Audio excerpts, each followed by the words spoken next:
ഈ 10 വർഷം കൊണ്ട് കേരളത്തിൽ ഇന്നോളം നടക്കാത്ത വികസനം നടന്നു നമുക്കെല്ലാം അറിയാം. ഞാൻ എൻ്റെ കോർപ്പറേഷൻ ചെയർമാനാണ്, ഞാൻ എൻ്റെ ഓഫീസ് കോഴിക്കോടാണ്. ഞാൻ കാറിൽ യാത്ര ചെയ്യുമ്പോൾ നമുക്കെത്ര അഭിമാനകരമായ കാലിഫോർണിയയിൽ യാത്ര ചെയ്യുന്ന പോലെയല്ലേ നമ്മുടെ ദേശീയപാത? അതിനു മുമ്പുണ്ടായിട്ടുണ്ടോ? സൗകര്യപ്രദമായ കാര്യങ്ങളായി ഈ വികസനമെല്ലാം. മുഖ്യമന്ത്രി ന്യൂയോർക്കിൽ കൂടെ പോകുന്ന കാര്യമാണ് പറഞ്ഞത്.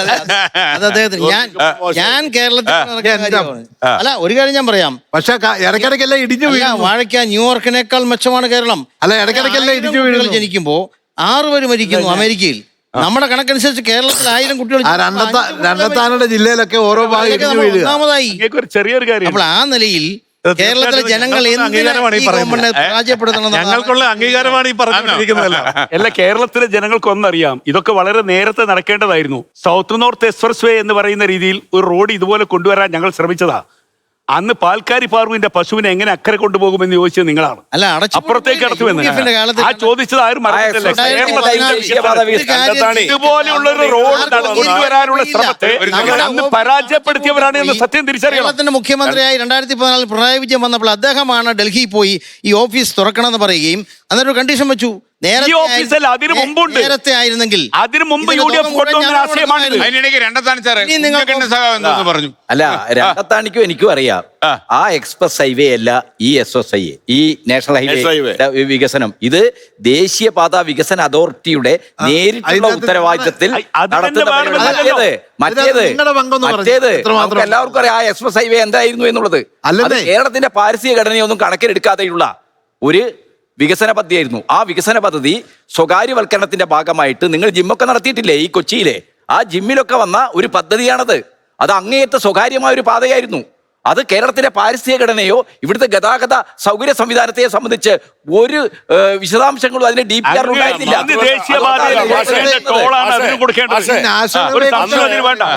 അന്ന് എക്സ്പ്രസ് വേ എതിർക്കുന്ന സമയത്ത് ഞങ്ങൾ മുന്നോട്ട് വെച്ച ബദൽ മാർഗനിർദ്ദേശമാണ് ഇടതുപക്ഷ ജനാധിപത്യ മുന്നണി ഇപ്പൊ നടപ്പാക്കിയത്.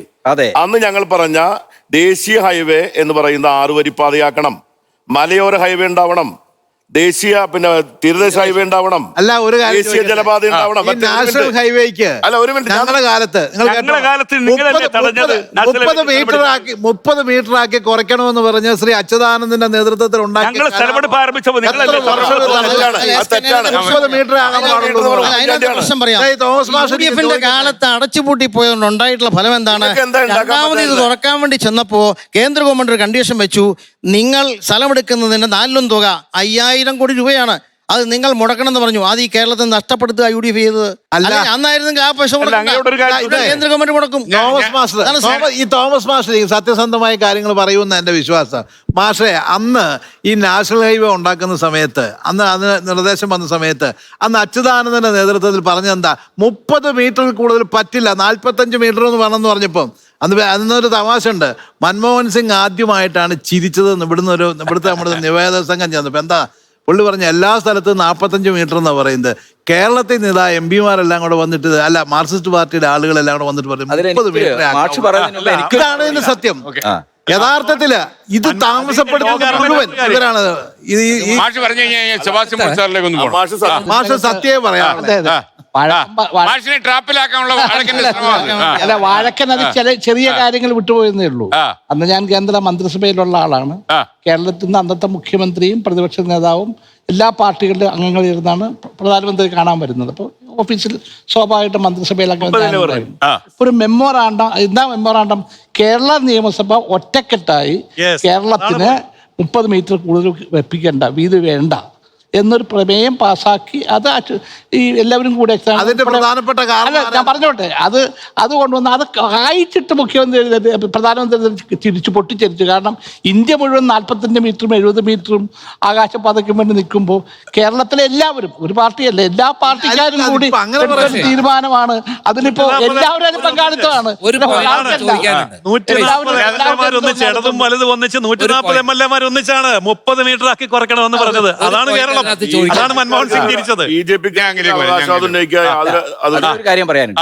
ഈ 30 മീറ്ററിലേക്ക് പരിമിതപ്പെടണമെന്ന് രാഷ്ട്രീയ നേതൃത്വത്തിന് തീരുമാനമെടുക്കേണ്ടി വന്നത് എന്തുകൊണ്ടാന്ന് അബ്ദുറഹ്മാൻ രണ്ടത്താണിക്ക് നന്നായിട്ട് അറിയാം. അല്ല, ഞാൻ അദ്ദേഹത്തിന്റെ നാട്ടുകാരായ ജമാഅത്തെ ഇസ്ലാമിക്കാര് അല്ല, പൊളിറ്റിക്കൽ ഇസ്ലാമിസ്റ്റുകള് ഇസ്ലാമി വേണ്ട. വലിയ വിവാദമാക്കി ഞാൻ പറയട്ടെ, ഏറ്റെടുക്കാൻ സമ്മതിക്കില്ലെന്ന് പറഞ്ഞുകൊണ്ട് മലപ്പുറം ജില്ലയിലാകെ കലാപ സമാനമായ സമരം നടത്തി. അല്ലല്ല, ആ സമരത്തിന്റെ പശ്ചാത്തലത്തിലാണ് ഞാൻ പറയട്ടെ പക്ഷേ തീരുമാനമെടുക്കേണ്ടി വന്നത്. ഞാനൊന്ന് പറയട്ടെ. സർവകക്ഷി യോഗം വിളിക്കേണ്ടി വന്നത് അല്ലേ?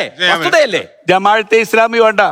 അന്ന് ഞങ്ങളുടെ മന്ത്രിമാർ ഇബ്രാഹിം കുഞ്ഞിനെയും PK കുഞ്ഞാലിക്കുട്ടിയെയും കോഴിക്കോട് ലീഗ് ഹൗസിൽ വെച്ച് തടഞ്ഞത് പൊന്നാനിയിൽ വന്ന CPM നേതാക്കന്മാരെ പക്ഷെ ഒരു കാര്യം എന്ന് പറഞ്ഞുകൊണ്ട് ഈ റോഡ് അനുവദിക്കില്ല, ഈ റോഡ് അനുവദിക്കില്ല.